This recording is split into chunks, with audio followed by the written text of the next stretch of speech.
Justice for A today, justice for A today, justice for A today சொல்லிட்டு ஏகப்பட்ட பேர் யூடியூப்ல சரி இன்ஸ்டாகிராம்ல வீடியோ டைப் பண்ணி போட்டிருந்தீங்க.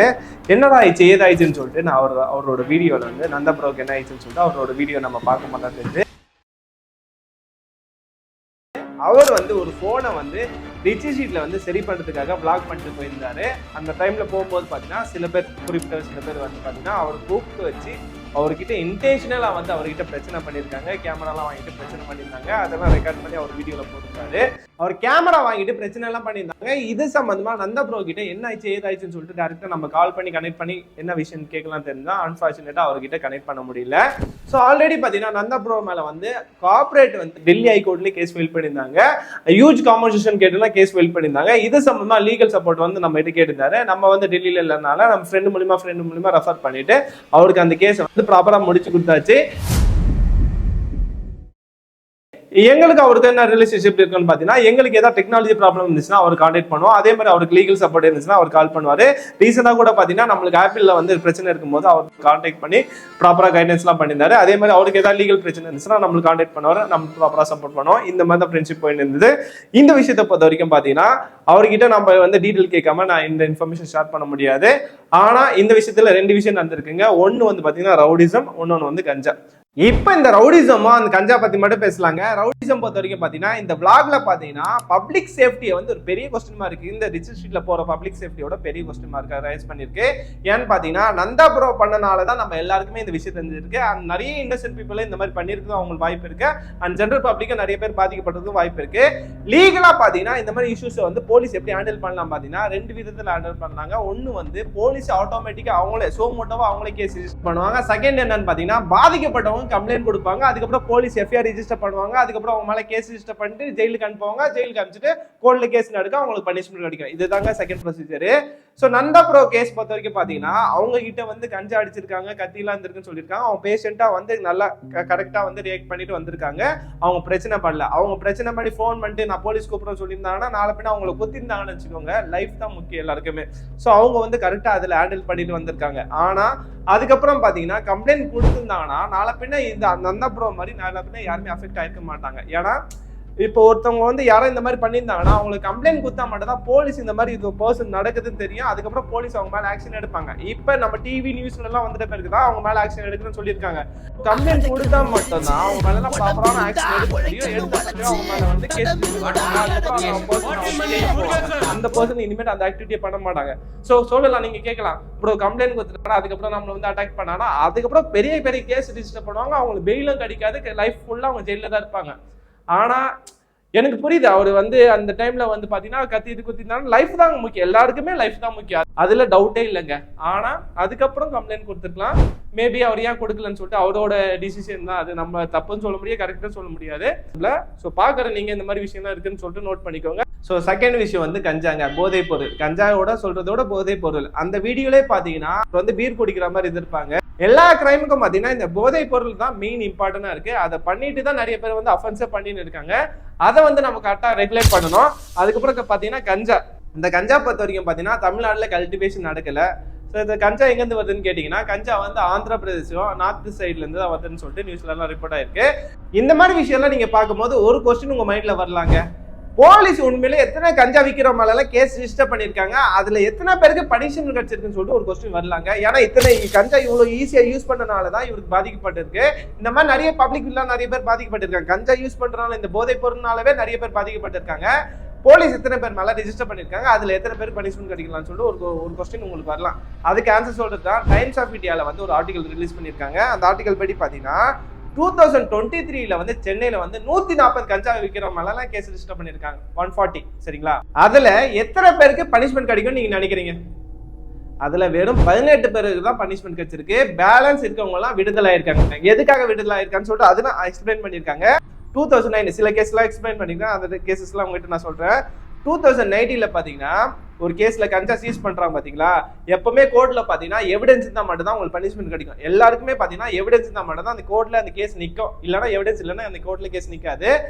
2019 பாத்தீங்கன்னா ராயப்பேட்டில் வந்து ஒரு கஞ்சா விற்கிறவங்கள சீஸ் பண்றாங்க. அவங்க விற்கிற கஞ்சால வந்து சீஸ் பண்ணிடுறாங்க.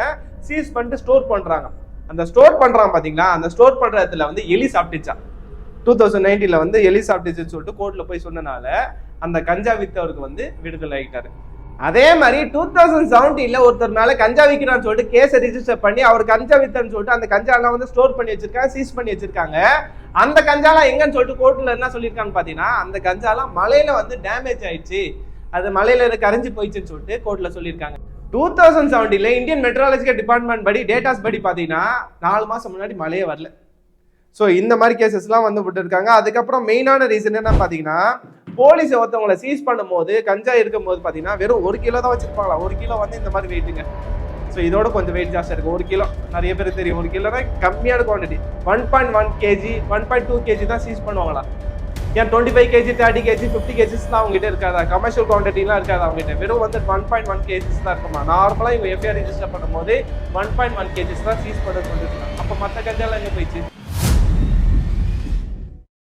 ஸோ இந்த மாதிரி கேசஸ்லாம் வந்து சொல்லியிருக்கேன்னு சொல்லிட்டு டைம்ஸ் ஆஃப் இந்தியாவில் ரிப்போர்ட் ஆயிருக்கு. மோரோவர் பார்த்தீங்கன்னா டேம்பரிங்னா என்னன்னு பார்த்தீங்கன்னா, வெளியில வந்துட்டு அந்த விட்னஸை வந்து பயமுறுத்துறது, அதுக்கப்புறம் வந்து அந்த கெமிக்கல் லேபில் வந்து பார்த்தீங்கன்னா இது பியூர் கஞ்சா இல்லைன்னு சொல்லுங்க, அது மிக்ஸ் ஆயிருக்குன்னு சொல்லுங்க. அப்போ பியூர் கஞ்சா தான் வெயிட் இருந்தால் மட்டும் தான் ஆக்ட் படி அவங்களுக்கு பனிஷ்மெண்ட் கிடைக்கும். ஏதாவது மிக்ஸ் ஆனிச்சுன்னா அந்த மிக்ஸ் எல்லாம் வெயிட் எடுத்துக்க மாட்டாங்களா கோர்ட்டு. ஸோ அந்த மாதிரி லூப் ஹோல்லாம் யூஸ் பண்ணியிருக்காங்க. அதுக்கப்புறம் பார்த்தீங்கன்னா மோஸ்ட்டாக காமனாக பண்ணுறது என்னன்னு பார்த்தீங்கன்னா காப்பி பேஸ்ட் எஃப்ஐஆர். ஸோ ஒரு இன்சிடென்ட் ஒரு இன்சிடென்ட்டும் யூனிக் தான். இப்போ நந்தா ப்ரோ கேசஸே பாருங்க, அவர் போயிருக்காரு, விளாக் பண்ணியிருக்காரு, கூப்பிட்டு வச்சு மாதிரி எடுத்திருக்காங்க. இந்த மாதிரி கேசஸ்லாம் எத்தனை நடக்கும்? அந்த மாதிரி கேசஸ்லாம் வந்து காப்பி பேஸ்ட் பண்ண முடியுமா? ஸோ ஒரு இன்சிடென்ட் வந்து கரெக்டாக ரெக்கார்ட் பண்ணணும். ஸோ நான் இவரை இந்த இடத்துல பிடிச்சேன், இவ்வளோ கஞ்சா இவர் இவ்வளோ வச்சிருந்தாரு சொல்லிட்டு நாங்கள் சீஸ் பண்ணிட்டோம், இதை நான் ப்ரொடியூஸ் பண்ண சொல்லிட்டு ப்ராப்பராக ரெக்கார்ட் பண்ணணும். அப்போ தான் உங்களுக்கு பனிஷ்மெண்ட் கிடைக்கும். இதெல்லாம் ப்ராப்பராக ரெக்கார்ட் பண்ண மாட்டேன் தான் உங்களுக்கு ப்ராப்பராக பனிஷ்மெண்ட் கிடைக்கும். ஸோ போலீஸ் வந்து பெரிய அத்தாரிட்டி. ஸோ ஒரு அத்தாரிட்டி அகேன்ஸ்டா ஒரு அட்வொகேட், ஆப்போசிட்ல டிஃபென்ஸ் அட்வொகேட் ஒரு பர்சன் தான். போலீஸ் வந்து பெரிய அத்தாரிட்டி, கவர்மெண்ட், அவங்களுக்கு நிறைய சப்போர்ட் இருக்கு, நிறைய சோர்ஸ் இருக்கு. ஸோ இந்த போலீஸ் டிபார்ட்மெண்ட் வந்து ஒரு அட்வொகேட்ட, ஒரு டிஃபென்ஸ் அட்வொகேட் வந்து தூக்கலாமா? ஸோ எவிடன்ஸ் எல்லாம் ப்ராப்பராக கலெக்ட் பண்ணாங்கன்னா கண்டிப்பா கோர்ட் வந்து அந்த தப்பு பண்ணவங்களுக்கு வந்து கண்டிப்பா பனிஷ்மெண்ட் கொடுப்பாங்களா. 140 கேஸ்ல வெறும் 18 பேர் தான் வந்து கன்விக்ஷன் ஆயிருக்காங்க. பேலன்ஸ் இருக்கவங்களாம் ஸோ அப்போ திருப்பி அவங்க விற்பாங்கல்ல. ஸோ கண்டிப்பாக வந்து இவங்க மேலெல்லாம் வந்து ஸ்ட்ரிக்ட் ஆக்ஷன் எடுத்தால் மட்டும்தான் அடுத்தவரெலாம் பயப்படுவான். இத்தனைக்கு என்டிபிஎஸ் கேட்லாம் கேஸ் ரிஜிஸ்டர் பண்ணாலும் அவன் பெயிலே கிடைக்காது. 2 விஷயத்துக்கு தான் பெயில் கிடைக்கும். அது ரொம்ப ரொம்ப கஷ்டம். இவ்வளோ ஸ்ட்ரிக்டான ஆக்ட் இருக்கும்போது, போலீஸ் இவ்வளோ பவர் இருக்கும்போது, அந்த போலீஸ் வந்து கட் காப்பி பேஸ்ட் வைக்கிறோம், அந்த ஸ்டோர் பண்ணதெல்லாம் வந்து மலையில் நனைஞ்சிட்டு போயிடுச்சு, எலி சாப்பிட்டு போயிடுச்சுன்னு சொல்லிட்டு இந்த மாதிரி சில்லியான ரீசன் சொன்னால் அப்போ கோர்ட் எப்படி தான் பனிஷ்மெண்ட் கொடுக்கும்? எவிடன்ஸ் இருந்தால் மட்டும் தானே அவங்களுக்கு பனிஷ்மெண்ட் கொடுக்க முடியும். நான் இந்த விஷயத்தை வந்து எல்லா போலீஸுக்கும் சொல்லலைங்க, சில போலீஸ் இந்த மாதிரி பண்ணியிருக்கான்னு சொல்லிட்டு நியூஸ்லேயே ரிப்போர்ட் ஆயிருக்கு. அந்த விஷயத்தை தான் நான் சொல்கிறேன். ஸோ நான் வந்து இது என்னோட கருத்துலாம் இல்லை, இது நியூஸில் ரிப்போர்ட் ஆன விஷயத்தை நான் உங்கள்கிட்ட சொல்கிறேன். டைம்ஸ் ஆஃப் இந்தியாவில் வந்து ரிப்போர்ட் ஆன விஷயத்தை நான் உங்கள்கிட்ட ஷேர் பண்ணுறேன். ஸோ ஏன் பார்த்தீங்கன்னா கஞ்சா வந்து பெரிய இஷ்யூ போயின்னு இருக்கு. ஸோ அதே மாதிரி பார்த்தீங்கன்னா இந்த கவர்மெண்ட்டும் சரி, இந்த பொலிட்டிக்கல்ஸ் பார்ட்டிஸும் சரி, யாரெல்லாம் கஞ்சா வைக்கிறாங்களோ அவங்க கட்சியிலேருந்து கண்டிப்பாக தூக்கணும், அவங்களுக்கு வந்து போஸ்டே கொடுக்கக்கூடாது. கஞ்சா விஷயத்தை பொறுத்த வரைக்கும் பார்த்தீங்கன்னா போலீஸ்க்கு வந்து நிறைய பவர் கொடுக்கணும். கண்டிப்பாக போலீஸும் வந்து ப்ராப்பரான பவரை யூஸ் பண்ணிட்டு அந்த கஞ்சா சீஸ் பண்ணிட்டு அந்த தப்பு பண்ணவங்களுக்கு பனிஷ்மெண்ட் வாங்கி கொடுக்கணும். அதுதான் போலீஸோட வேலை. கஞ்சா வேட்டை 1, 2, 3 போடுறதுனால எந்த பிரச்சனையும் யாருக்குமே இல்லை. ப்ராப்பரான எக்ஸ்கியூட் பண்ணிட்டு ப்ராப்பரான லாஸை ஃபாலோ பண்ணிட்டு அவங்க என்னென்ன கஞ்சா வைக்கிறாங்களோ அதெல்லாமே ரெக்கவரி பண்ணிட்டு கோர்ட்ல ப்ரொடியூஸ் பண்ண மட்டும் தான் அவங்களுக்கு பனிஷ்மெண்ட் கிடைக்கும். அதுதான் போலீஸோட வேலையே. சரிங்களா? அதனால போலீஸ் பவர் யூஸ் பண்ணும் போது யாருமே இன்டர்ஃபேர் பண்ணக்கூடாது. அந்த பொலிட்டிக்ஸ் பார்ட்டினா இன்டர்ஃபேர் பண்ணக்கூடாது. ஸோ இது என்னோட கருத்து. இந்த விஷயம் நடக்கிறதுனால இந்த விஷயத்தை நான் உங்ககிட்ட ஷேர் பண்றேன்.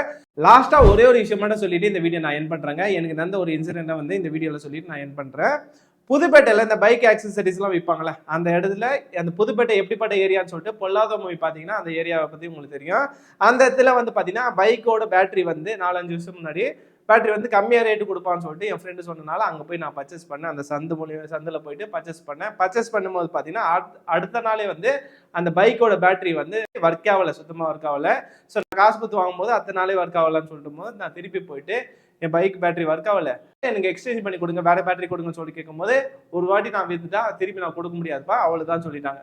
ஸோ அதுக்கப்புறம் நான் அதை ரூல் படி சொல்லின்னு இருக்கேன். சொல்லி எக்ஸ்பிளைன் பண்ணும்போது கூட அவங்க ப்ராப்பராக லிசன் பண்ணல, அது ப்ராப்பராக எனக்கு ரெமெடி கொடுக்கல.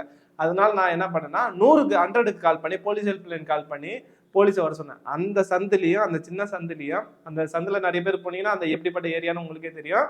ஸோ நான் எல்லாருமே சொல்லலை, அந்த சில பேர்லாம் வந்து சில பேர் ஏமாத்துறாங்க. அதுலேயும் அந்த இடத்துல போயிட்டு நான் 100க்கு கால் பண்ணி போலீஸை வர சொல்லும்போது போலீஸ் வந்து என்னோட ப்ராப்ளத்தை லிசன் பண்ணிட்டு அவங்களோட ப்ராப்ளத்தை லிசன் பண்ணிட்டு ஸோ நான் பாதிக்கப்படுவேன் எனக்கு தெரிஞ்சதுனால போலீஸ் வந்து எனக்கு அந்த புது பேட்டரி வாங்கி கொடுத்தாங்க.